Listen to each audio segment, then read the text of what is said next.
What are you so afraid of? Treat it as a career. You're not just an artist as a professional dancer. You are also a business person. I would make a pros and cons list. I would do risks and mitigations for those risks. And then I would have a backup plan.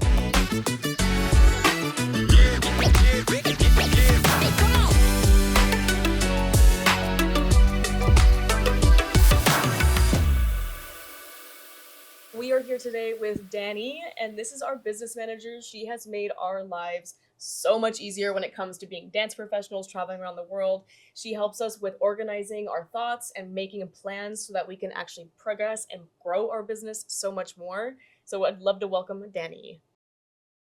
If you would have one advice to give at someone that would become a full-time professional or part-time to start, what would be the first advice that you would give? Treat it as a career. So you're not just an artist as a professional dancer. You are also a business person. Now, it can be more fun than a typical corporate job, but you still have to do aspects of any other business because you're trying to make money. Mm-hmm. Now that we perform, we have to wake up to do floor trial. We have classes to plan, and treating that as a professional and not just as a hobby is something that is completely different. Now, as a professional, you have to be able to figure out the boundary there and how when you're supposed to cross over into now I'm a professional, this is my job, versus I'm going to go social dance and have fun. I ran into the tricky part where I'm treating it as an artist versus an actual profession. And that's the balance that you have to try and make when you start to step into the professional life, is balancing the artistry with the business. And sometimes it feels like those two worlds can't mesh. And as traveling professionals, like, you start to figure out what your priorities are. Priorities preserving your art, but also making sure that it pushes your business forward. One of the biggest things that I notice, having worked with a lot of different creatives, is that creatives tend to not want structure. Now, the thing that a lot of creatives don't really realize is that providing structure around what you're doing, especially in business, actually gives you more freedom, gives you more time to be able to express yourself and to be able to find that artistry again.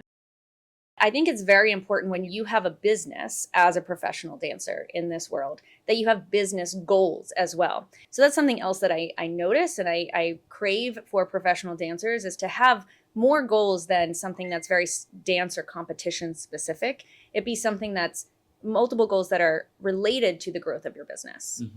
And this is something that I think is also important for people to have in mind. Do we want to be a local teacher? Do we want to have a studio?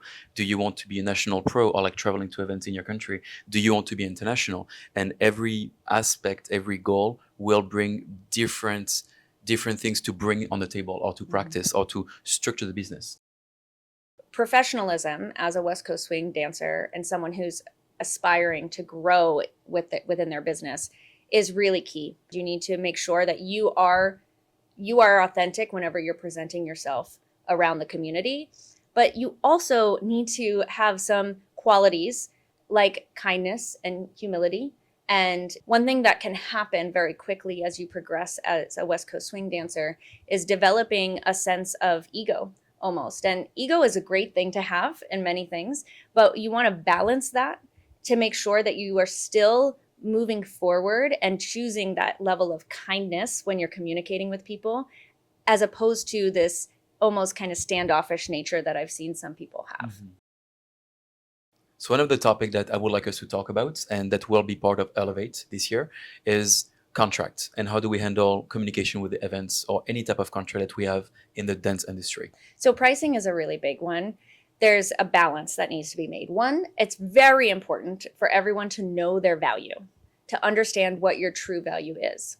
Then there's the balance with knowing where you are in your progression in your career and understanding that you may not be able to charge your value at that point in time. You know that your value theoretically should increase over time as you learn more and grow as a professional. And then you need to back it down a little bit when you're first starting in this world, in the West Coast swing world. Along with that, it's really important to make sure that you have contracts set up in a way that aligns with your value.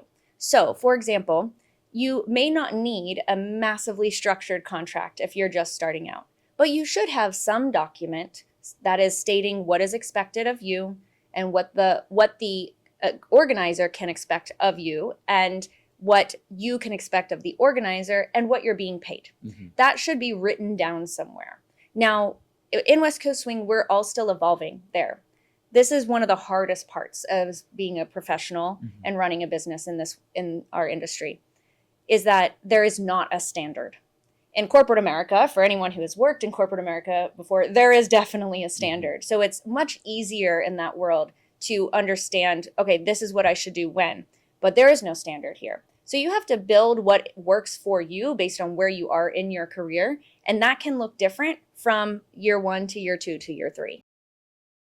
I see a lot of dancers that have other jobs or that have maybe stability somewhere, but that are passionate about dance and they want to have dance as their job. But making this switch is scary sometimes. And what would be your advice, or how would you talk to someone that has stability, but the heart, the passion is to go into dance? Speaking of experience. Yeah. Actually. Yeah. I've actually done that, not as a professional dancer, but I did that leaving corporate America and starting my own consulting business. And it's incredibly scary to do that, especially if you're risk averse like me. So there's a lot of emotion behind that. And what I would recommend to someone who's at that precipice in their career is to feel the emotion, go through it, understand that, and then try to separate yourself from that and operate in a super pragmatic way. Literally make a pros and cons list and then make a risk assessment. So write down, here's what would be good about doing this. Here's what would not be good about doing this. And then also write down, okay, well, here is a specific risk. Here's how I'm going to overcome that risk. You can see right there in front of you if it's the right time. Because I'm going to be honest, for some people, it's not the right time. And that's a very personal decision that has to be made. But for some people, it's overdue. The other thing that I would say is have a backup plan. Put a deadline on it. So for me, when I left corporate and I started my own business, I had a specific date that was, if I wasn't making X amount of money by this date, then I had to go back. Because you still have to pay your bills, right? You still have to support your family. That's the thing. I would make a pros and cons list. I would do risks and mitigations for those risks.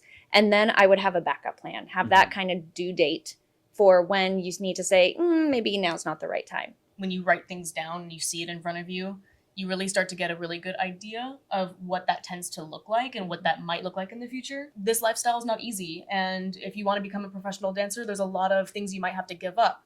At the end of the day, I think you'll be happy that you make that decision that you want to become that professional dancer, because there's something in your soul that needs to get there. And if you see those, you're like, oh, well, here's the pros and cons.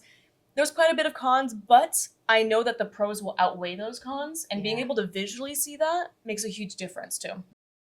Let's talk about a topic that is kind of tricky in the community, or like some people are really open about it and some are not, is about transparency on the pricing and how much we charge as pros.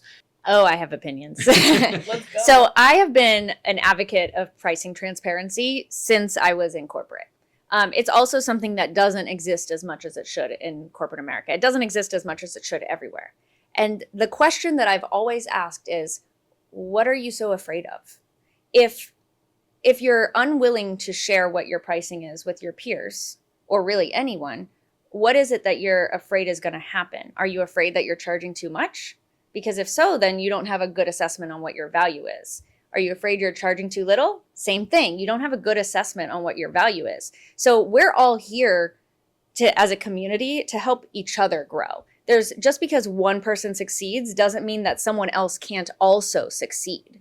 So we should be aware within the community of what pricing is, so that aspiring professionals, people who are trying to make their way into this as a career, have that space and know where they fit in. They can make their own assessment, their own judgment on their value. I think that having Dani part of our team made a complete difference. We went from just dancing at weekends to now having so many other projects and being able to even see ourselves being excited to not just dance, but also share and be even here with you guys, right? Being able to create ELEV8 and having the opportunity to share our experience with all of you. I am just so excited to continue to share and use my expertise and my experience to help other people, other dancers, other professionals really grow in their career like I've been able to be a part of your journey.